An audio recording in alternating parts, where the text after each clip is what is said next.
पग पर है संग तुम्हारे। अन्नदाता लहू किसानों का बन के पसीना सींचता है धरती का सीना। मेहनत का तेरी हक दिलवाने, नई तकनीक नई खोज बताने।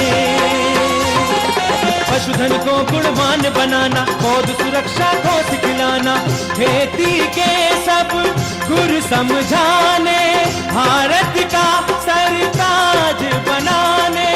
आठों पहर है संग तुम्हारे। अन्नदाता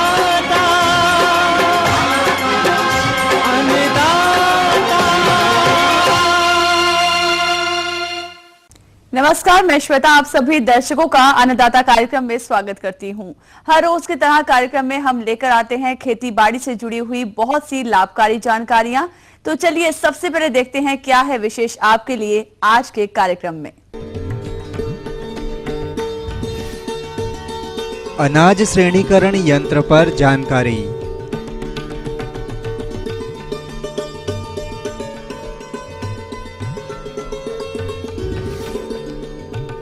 भिंडी की उन्नत किस्में एवं बुवाई विधि पर जानकारी।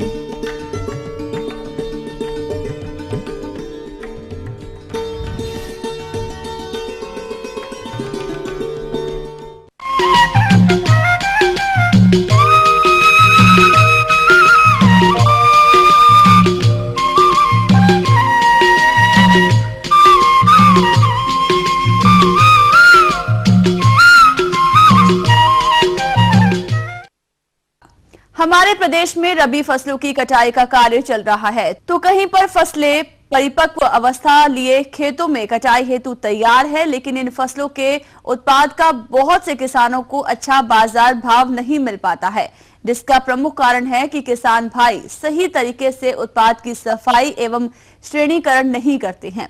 इसी समस्या को ध्यान में रखते हुए वैज्ञानिकों ने शक्ति चलित श्रेणीकरण यंत्र का निर्माण किया है, जिससे किसान अपने उत्पाद की सफाई तथा श्रेणीकरण करके बाजार में अच्छा भाव प्राप्त कर सके।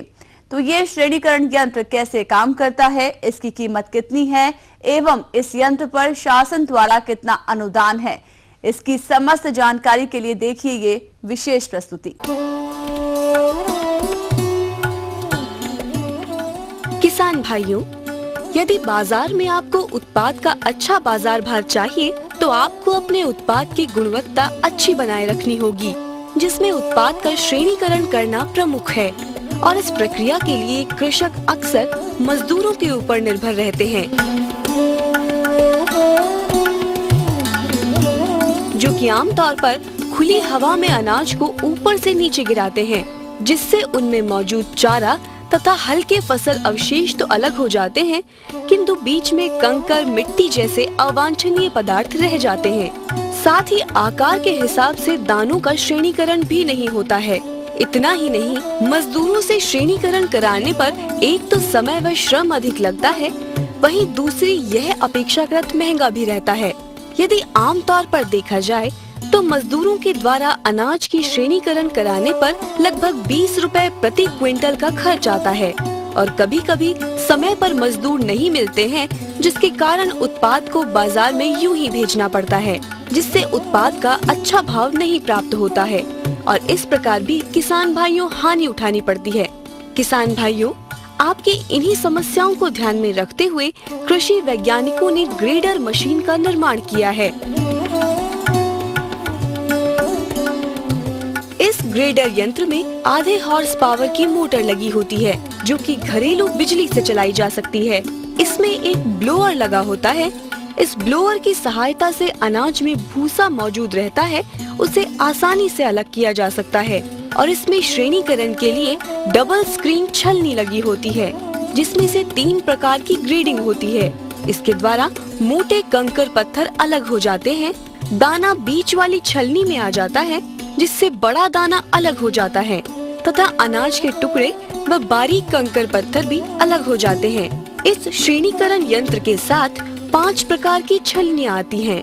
यह छलनियाँ अलग अलग फसलों के लिए इस्तेमाल की जाती हैं, जैसे सोयाबीन, चना, मटर, गेहूं, सरसों इत्यादि का श्रेणीकरण इस यंत्र द्वारा आसानी से किया जा सकता है। इस यंत्र के द्वारा श्रेणीकरण व सफाई करने पर लागत लगभग 5 रुपए प्रति क्विंटल आती है, जिसमें बिजली का खर्च व मशीन मेंटेनेंस आदि शामिल होता है। जहां तक इसकी कीमत की बात आती है तो बिना मोटर के इसकी कीमत 8,000 से 9,000 है। इस यंत्र में साइकिल अटैचमेंट भी आता है, जिससे पैडल चलाकर भी अनाज का श्रेणीकरण आसानी से किया जा सकता है। जिन क्षेत्रों में बिजली की समस्या रहती है वहां भी इसका उपयोग किया जा सकता है। जहां तक मोटर वाले श्रेणीकरण यंत्र की कीमत की बात है तो यह लगभग 10,500 से 11,000 रुपए तक पड़ती है तथा शासन द्वारा इस मशीन पर 25% अनुदान भी देय है। किसान भाइयों, इस मशीन का चलित प्रदर्शन व अधिक जानकारी हेतु आप केंद्रीय कृषि अभियांत्रिकी संस्थान नवी बाग, बैरसिया रोड, भोपाल में संपर्क कर सकते हैं।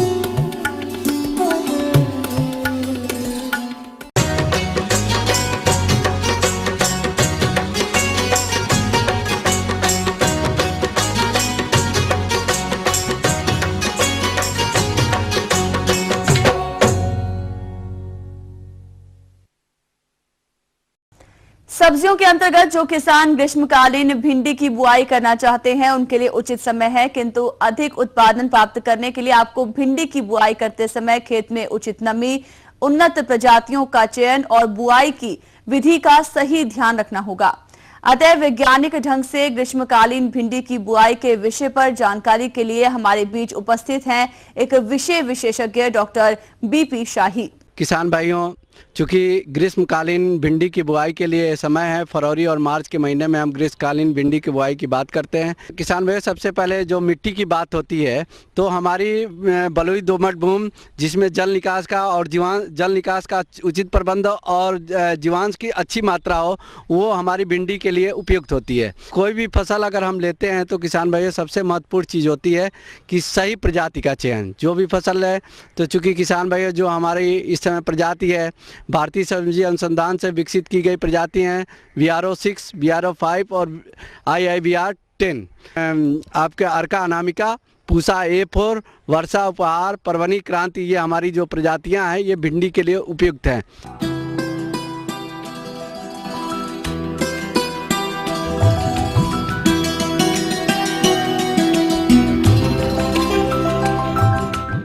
अब आती है बीज की मात्रा। तो किसान भाई हमारी जो बीज की मात्रा होती है वो जो ग्रीष्मकालीन भिंडी होती है 12 से लेकर 15 किलोग्राम हमारी बीज की मात्रा की आवश्यकता होती है। और जब हम बुआई करना हो उसके लगभग 15 से 20 दिन पहले हम जब खेत की तैयारी करते हैं तो उसमें लगभग 200 से 250 कुंटल सड़ी गोबर की खाद को भी अच्छी तरह मिला करके और 3 से 4 जुताई कर देते हैं, जिससे हमारी मिट्टी एकदम भुरभुरी हो जाए। जब हमारी बुआई करना हो तो लगभग हमारा 100 किलोग्राम नाइट्रोजन, 60 से 80 किलोग्राम फास्फोरस और 60 किलोग्राम पोटास, ये नाइट्रोजन की आधी मात्रा और फास्फोरस एवं पोटास की पूरी मात्रा हम जब बुआई करते हैं तब देते हैं। जब हम बीज की बुआई करें तो बीज को कैसे देखें कि अगर बीज को जल्दी करना है तो बीज को लगभग 24 घंटे पहले आप पानी में भिगो लें और भिगोने के बाद लगभग उसके बाद उसको 4 से 5 घंटे जब 24 घंटे भिगो लें तो उसको छाए स्थान पे हल्का सा सुखा दें। उसके बाद हम कैप्टान या थीराम दवा आती है 2.5 ग्राम दवा 1 किलोग्राम बीज में मिला करके हम बुआई करते हैं तो हमारी जो कीट एवं रोग बीमारियां होती हैं तो वो कम हो जाती हैं। तो बीज की बुआई जो हम करेंगे तो लगभग 30 सेंटीमीटर और पौध से पौध की दूरी चूँकि पास करते हैं और जब जमा हो जाता है तो उसमें हम थिनिंग कर लगभग 20 सेंटीमीटर की दूरी पे हम पौध से पौध की दूरी पे रखते हैं। जब हमारी बीज की बुआई हो गई किसान भाइयों, अगर उसमें नमी है तो आप सिंचाई की आवश्यकता नहीं है। अगर नमी नहीं है किसान भाइयों तो आप हल्की सिंचाई कर दें। अगर डोल पे बुआई किए हैं तो किसान भाई आधे डोल तक सिंचाई कर दें, जिससे उसमें नमी हो जाती है और बीज का जमाव अच्छा होता है। जब हम बुआई कर लें किसान भाइयों, बुआई के 2 दिन के भीतर खरपतवार नाशी जो होती है स्टाम्प दवा आती है पेंडेमिथलिन 30 EC का आता है, इसकी 3 लीटर मात्रा जब हम इसकी छिड़काव करें तो किसान भाइयों सीधे आगे की तरफ नहीं करेंगे, छिड़काव करते समय हम पीछे की तरफ से आना चाहिए, जिससे उसमें एक लेयर बन जाता है, और लेयर बन जाता है तो 25 से 30 दिन तक हमारा खरपतवार उसमें नहीं होता है। 30 दिन बाद जब हम यूरिया की ट्रैप ड्रेसिंग देते हैं तो उसमें किसान भाइयों उसकी निराई गुड़ाई खुरपी की सहायता से हम करने के बाद, यह हल्की सिंचाई करने के बाद यूरिया के लगभग हम 25 किलोग्राम मात्रा उस समय दे देते हैं। फिर दूसरी हम यूरिया की ट्रैप ड्रेसिंग हम 45 से 50 दिन के बाद हम दूसरी निराई गुड़ाई करते हैं, तो किसान भाइयों उस समय हम देते हैं।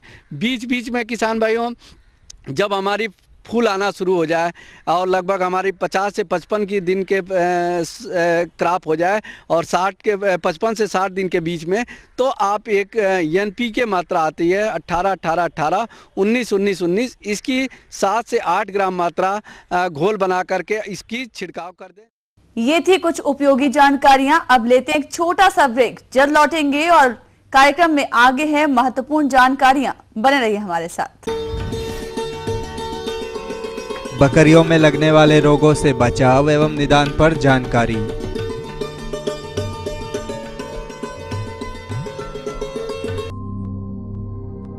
मैं हर पल हर जगह हूं। जब भी समय मिली करवट मैं वहीं था।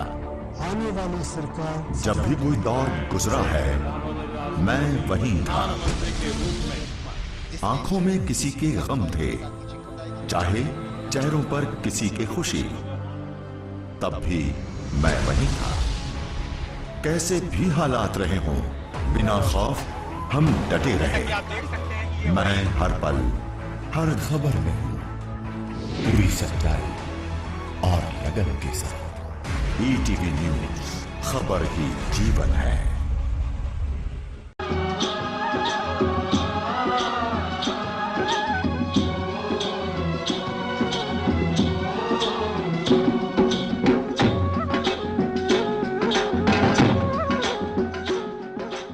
ब्रेक के बाद एक बार फिर से आप सभी दर्शकों का अन्नदाता कार्यक्रम में स्वागत है। बढ़ते हैं अगली प्रस्तुति की ओर।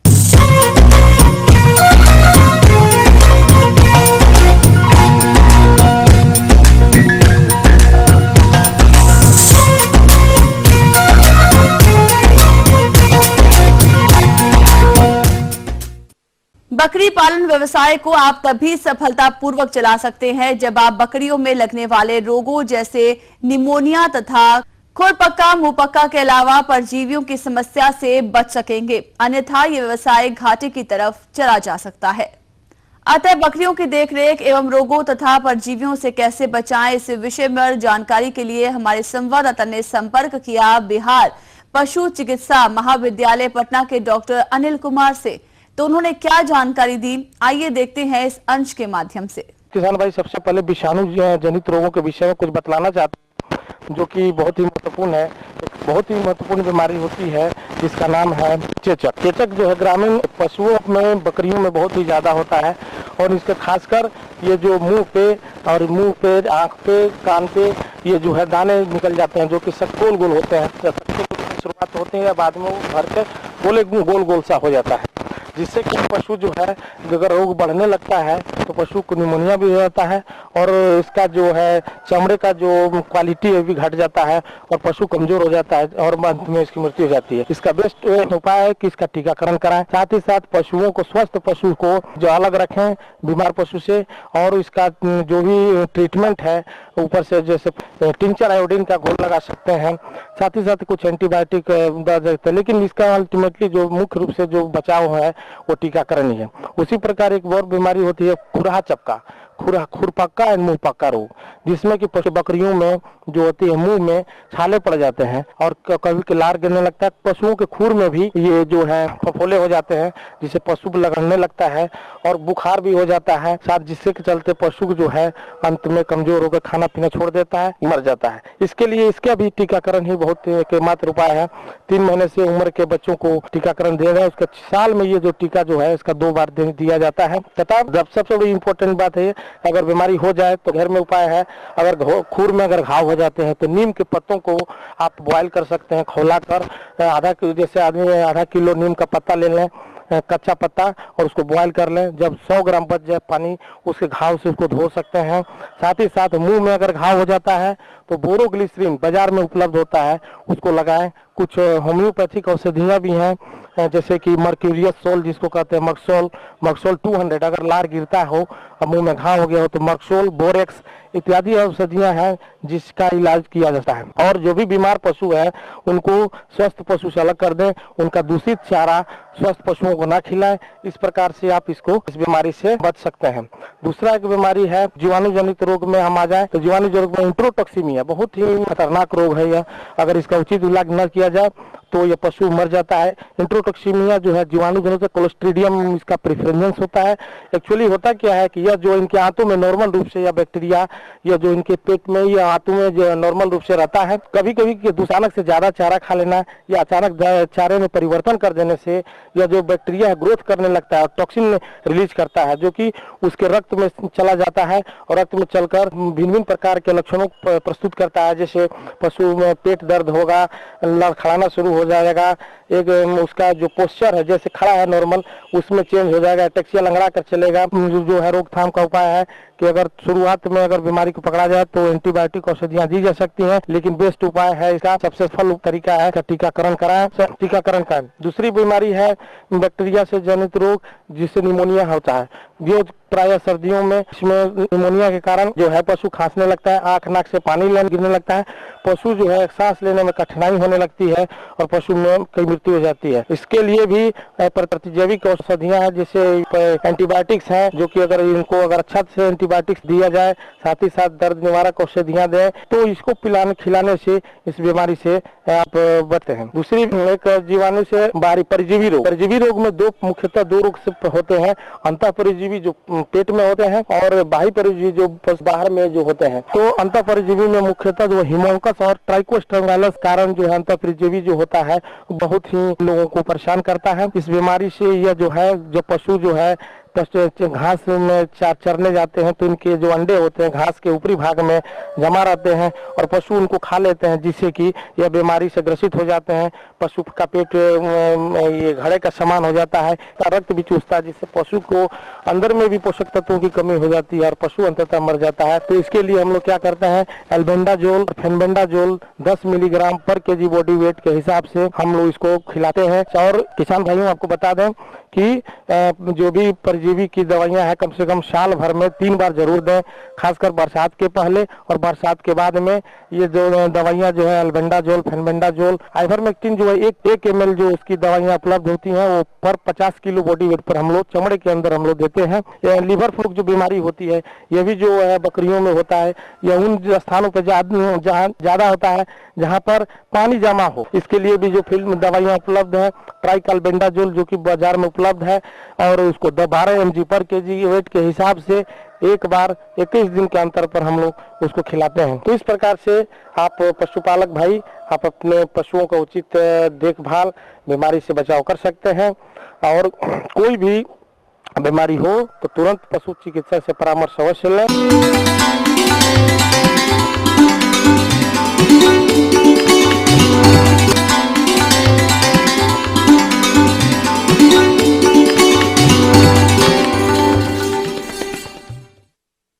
अन्नदाता हेल्पलाइन निःशुल्क फोन संपर्क सेवा के माध्यम से आपके द्वारा पूछे गए प्रश्नों में से 1 या 2 महत्वपूर्ण प्रश्नों को हम अपने कार्यक्रम में शामिल करते हैं। इसी के तहत आज का चयनित प्रश्न और उसका जवाब इस प्रकार है।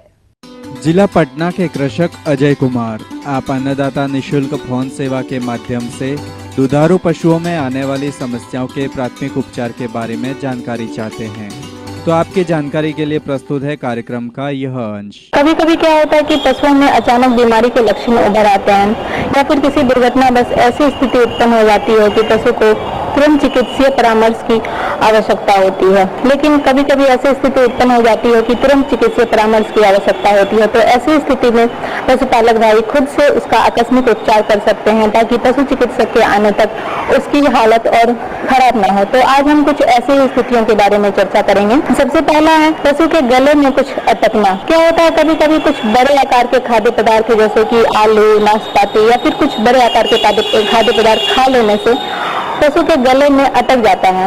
उसके बाद क्या होता है कि पशु को बहुत बेचैनी महसूस होती है, उसके मुंह से लार टपकता रहता है, पशु पानी वानी भी नहीं पी पाता है, अगर पीता भी है तो वो नाक के द्वारा बाहर निकल आता है। ऐसी स्थिति में पशुपालक भाइयों को चाहिए तो हाथ फेर कर ये देखना चाहिए कि कहाँ पे वो खाद्य पदार्थ अटका हुआ है, और अगर हाथ में आ जाता है तो फिर उसे दबाकर प्रेशर डालकर तोड़ने की कोशिश करनी चाहिए। प्रायः वो खाद्य पदार्थ टूट ही जाता है और टूट कर फिर वह पेट के अंदर चला जाता है। कभी कभी क्या होता है कि जो गले में रस्सी पड़ी होती है वो टाइट हो जाती है, उससे फांसी लगने लगती है, तो ऐसी स्थिति में उस रस्सी को ढीला करना चाहिए। अगर वो ढीला नहीं हो पाता है तो उसे काट देना चाहिए और पशु को खुली जगह में रखना चाहिए ताकि वो अच्छी तरह से सांस ले सके। पशु को सांस लेने में परेशानी हो रही हो तो उसे कृत्रिम सांस देना चाहिए, और ज्यादा परेशानी हो तो पशु चिकित्सक से सलाह लेनी चाहिए। कभी कभी क्या होता है कि पशु जो है इधर उधर घूमते फिरते जो है नुकीली सुई, ब्लेड या कुछ शीशा वगैरह कुछ पेट के अंदर गले के अंदर चला जाता है, तो ऐसी स्थिति में पशु को एक किनारे ले जाकर उसको बांध के खड़ा करना चाहिए और उसका मुंह नीचे की तरफ मुड़ाकर और जबड़े से पकड़कर मुंह खोलना चाहिए और हाथ डालकर उस वस्तु को सावधानी पूर्वक निकालने की कोशिश करनी चाहिए।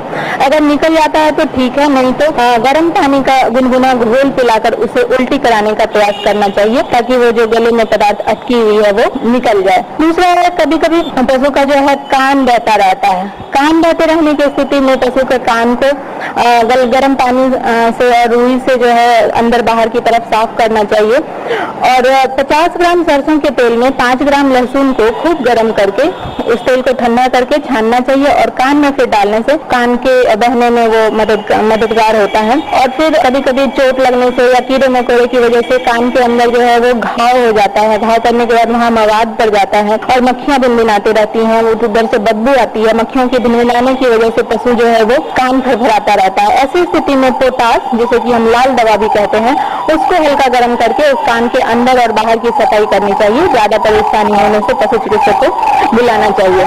कभी कभी गर्मियों में नाक से भी खून बहता रहता है। जब नाक से खून बहता रहता है तो वैसी स्थिति में पशु को ठंडे शीत जगह में ले जाके बांधना चाहिए और पशु को धड़ से पकड़कर थोड़ा ऊपर की तरफ रखना चाहिए। नाक में देखना चाहिए कि अगर कुछ जोंक वोंक है तो फिटकरी का घोल डालने से फिर वो थोड़ा आराम मिलता है, और ज्यादा परेशानी होने से पशु चिकित्सक को बुलाना चाहिए। एक और समस्या कभी कभी सामने आ जाती है पशुपालक भाइयों के सामने, पशु कहीं चढ़ने गया है तो और पता नहीं चलता है तो कभी कभी सांप काट लेता है, तो सांप काटने की स्थिति भी बहुत भयावह होती है। छोटे पशुओं में तो सांप काटने की वजह से पशु की मृत्यु भी हो सकती है।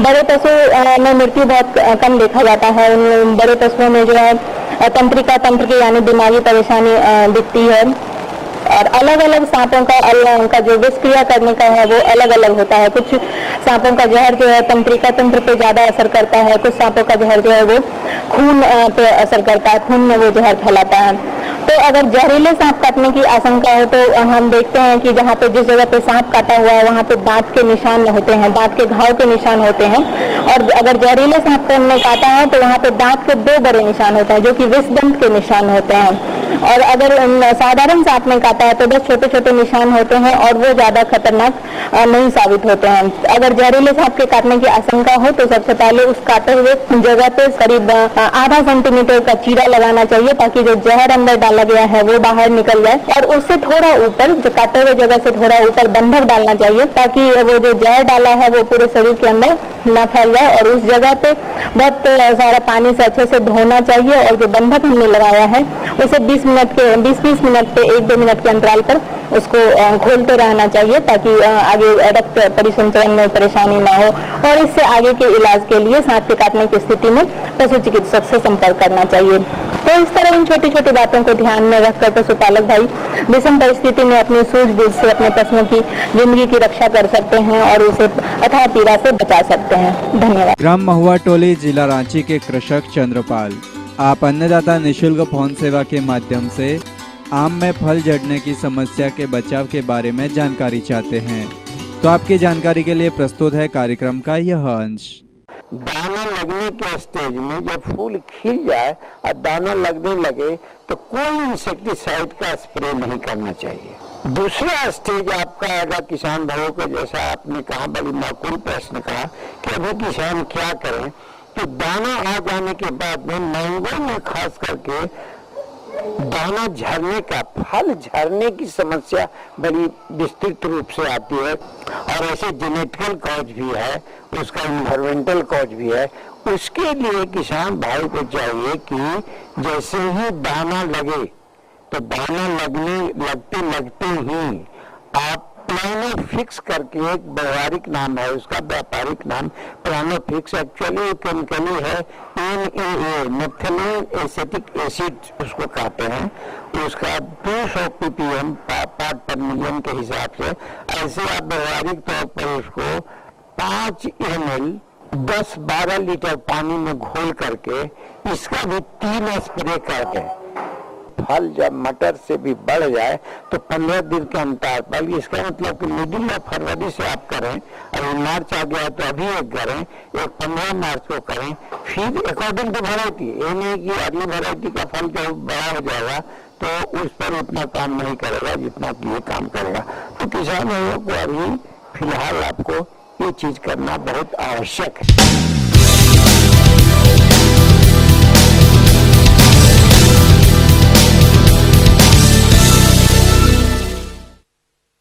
राज्य की विभिन्न मंडियों में कृषि उत्पादों के चढ़ते उतरते बाजार भाव की संक्षिप्त जानकारी इस प्रकार है।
हम ये उम्मीद करते हैं कि आज का कार्यक्रम आप सभी दर्शकों के लिए उपयोगी रहा होगा। किसान भाइयों, अन्नदाता आपकी सेवा के लिए संकल्परत है। कृषि संबंधित समस्या एवं सुझावों के लिए आप हमें इस पते पर संपर्क कर सकते हैं। प्रोड्यूसर अन्नदाता, ETV Bihar Jharkhand, Ramoji film city Hyderabad 501512। साथ ही आप हमें ईमेल भी कर सकते हैं। हमारा ईमेल ID है annadatabihar@etv.co.in। इसके अतिरिक्त आप हमें निःशुल्क हेल्पलाइन नंबर 1800-425-4085 पर दोपहर 2 से 3 बजे के बीच संपर्क कर सकते हैं। फिलहाल अन्नदाता की पूरी टीम को इजाजत दीजिए। कल फिर इसी समय आपसे मुलाकात होगी कृषि संबंधित कुछ और रोचक जानकारियों के साथ। नमस्कार।